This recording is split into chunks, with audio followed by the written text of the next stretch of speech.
느린 승진이라는 개념이 들어오면 이것 자체로 내가 그 어떤 성과물을 제시해도 다른 회사에서도 경력으로 인정을 안 합니다. 왜냐면 아니 그렇게 성과를 잘 냈으면 왜 그 회사에서는 인정을 못 받았을까요? 라는 질문이 역으로 들어오게 된다는 거죠.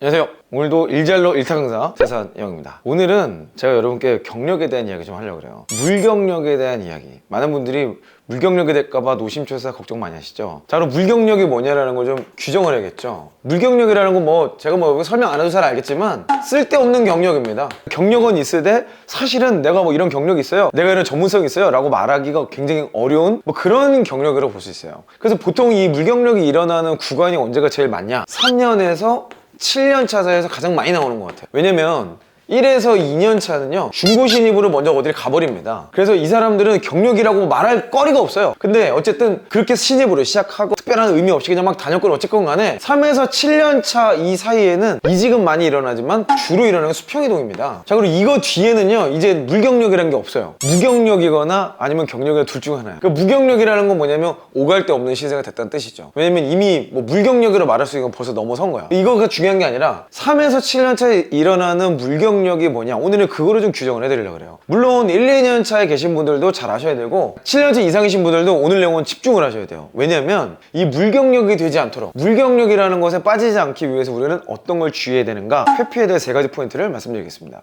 자, 물경력이 어떤 건지는 알아봤는데 이 물경력이 왜 일어나는가라는 걸 좀 알아볼 필요가 있어요. 대체 왜 이런 일이 일어나는가? 그거는 전문성이 결여됐기 때문이에요. 그럼 전문성이 뭐냐? 뭐 이걸 뭐 얘기하면 뭐냐? 뭐 엄청 너무 많아. 그래서 저는 이거를 문제 해결 경험이라고 말씀드려요. 자, 그럼 문제 해결을 경험하려면 뭘 만나봐야 돼? 문제를 만나봐야지. 근데 우리가 직장 생활하는데 문제가 없는 분이 있습니까? 문제 투성이죠? 직장 자체가 문제야. 내 상사도 문제, 다 문제야. 그런 문제를 얘기하는 게 아니에요. 목표라는 거가 일단 있어야 돼. 이 목표를 향해서 쭉 가려다 보면 이게 뭐 쉽게 가집니까? 뭐 기술도 부족하고 자본도 없고 사람도 없고 공간도 없고 뭐 이런 여러 가지 장애물들 만나잖아요. 장애물 극복 경험이 문제 해결 경험과 동의어라고 이렇게 보시면 돼요. 그러니까 내가 목표가 없었으면 일단 장애물이라는 것 자체가 말이 안 되죠. 그건 그냥 내가 걸린 거지 넘어야 될 장애물이라고 말할 수가 없어요. 자, 이거를 저희 형님이, 면접왕이 형님이 아주 찰떡 같은 비유로 잘 정리해 설명한 게 있어요. 모든 직장인들은 필살기가 있어야 된다. 필살기라는 거를 갖추면 뭐 취업은 당연히 되고 이직도 잘 되고 승진도 잘 되고 뭐 굳이 어디 갈 필요도 없다. 이걸 쌓다 보면은 창업도 된대요. 근데 필살기가 뭐였어요? 유사 경험 내, 성공 경험 내, 인사이트였어요.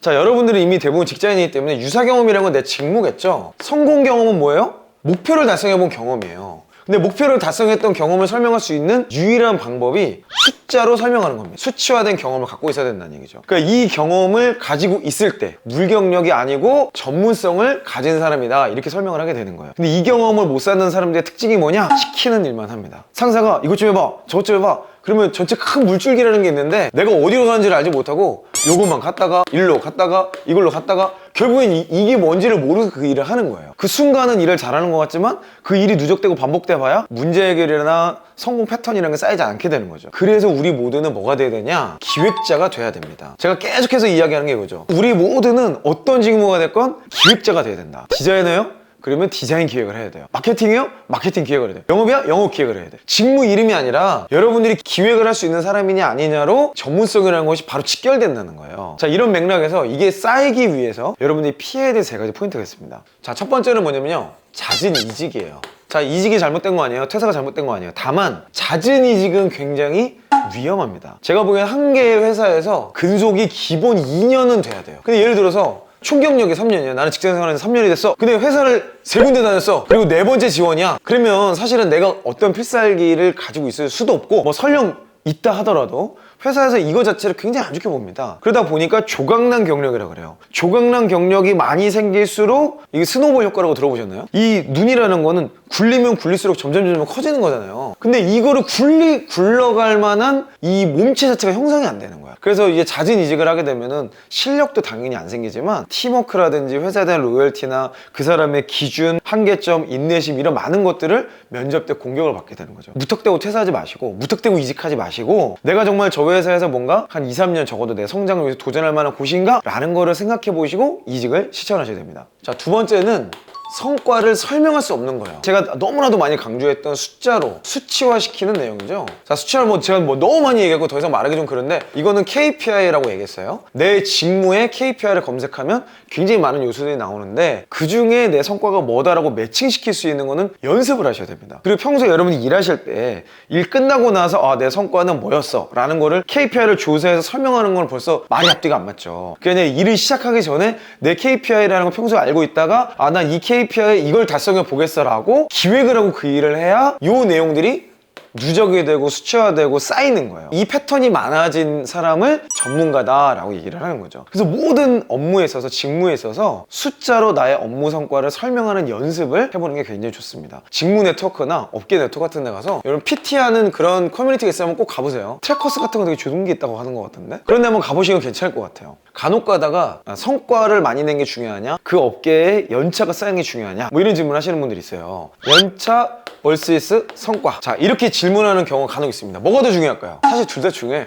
왜냐면 연차가 쌓일수록 성과의 크기가 커져야 돼요. 무슨 말이냐면 내가 3년차냐 10년차에 따라서 성과의 깊이가 달라야 되고 크기가 달라야 된다는 거죠. 그러니까 성과가 없는 사람이 10년차가 된다고 해서 어마어마한 성과를 낼 수 있을 것이냐? 이건 말도 안 되는 일이에요. 작은 영역에서 나름의 저연차일 때부터 성과를 내던 사람이 성장을 해서 더 큰 성과를 내게 되는 것과 같은 원리죠. 그러니까 연차가 중요하냐 성과가 중요하냐 둘 중에 하나를 고르라면 저는 당연히 성과를 고르라고 얘기하고 싶어요. 다만 이 성과의 규모와 깊이에 대해서 연차에 맞게 필요한 내용들이 다를 것이다 라는 것들을 여러분들이 업계의 비슷한 분들과의 비교를 해볼 필요는 있다라고 볼 수 있겠네요. 세 번째로 많은 분들이 간과하시는 게 있어요. 앞에 거 두 가지 잘 회피하셨다면 이 세 번째 늪에 빠질 리가 없는데 느린 승진입니다. 아까 첫 번째가 이제 뭐라 그랬죠? 자진 이직하지 말라 그랬죠. 자, 이직이라는 것 자체가 벌써 연차가 새로 시작하는 것과 거의 같은 맥락이에요. 경우에 따라서 뭐 과장 몇 년 차, 대리 몇 년 차로 들어옵니다 라고 말을 하는데 그렇게 들어온 사람이 바로 승진하는 경우는 정말 희소합니다. 별로 없어요. 당연하지. 내부에서 계속해서 연차 쌓은 사람들이 승진을 먼저 시켜야지. 그거 당연한 거 아니겠어요?